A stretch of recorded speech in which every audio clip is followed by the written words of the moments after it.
সবাইকে আসসালামু আলাইকুম। আজকে একটি মন ভালো করার খবর দিব। শুনে একেবারে সবারই মন ভালো হয়ে যাবে। ঘটনা হচ্ছে রাশিয়া ইরানকে ড্রোন, খাদ্য এবং চিকিৎসা সহায়তা দিচ্ছে ইরানকে ইতিমধ্যে। এর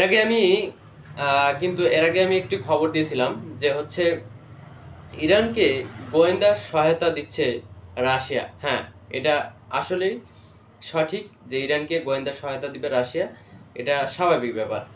এরই মধ্যে ব্রিটিশ বার্তা সংস্থা বা ব্রিটিশ যে হচ্ছে সংবাদ মাধ্যম আর ফিনান্সিয়াল টাইমস, তিনি নিশ্চিত করেছেন, পশ্চিমা একাধিক গোয়েন্দা সংস্থার বরাত দিয়ে তিনি এই সিদ্ধান্তে এবং এই তথ্যটি দিয়েছেন যে গতকালকে যে হচ্ছে স্ক্রিন নিশ্চয়ই দেখতে পাচ্ছেন, তো তিনি এই রুশ যে অর্থাৎ রাশিয়া এখন ইরানকে ড্রোন, খাদ্য এবং চিকিৎসা সামগ্রী দিচ্ছে।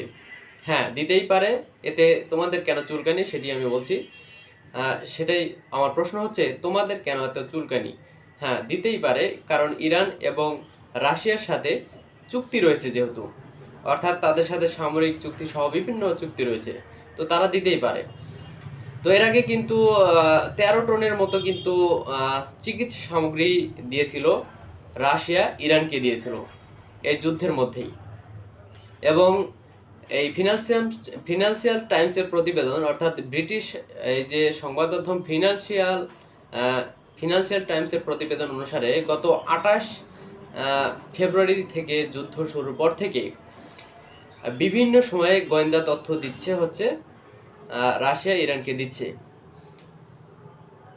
তবে এই যে ব্রিটিশ যে আপনার সংবাদ মাধ্যম, এই ব্রিটিশ সংবাদ মাধ্যম এই রাশিয়ার সাথে যোগাযোগ করছিল এই বিষয়ে বিভিন্ন তথ্য নেওয়ার জন্য।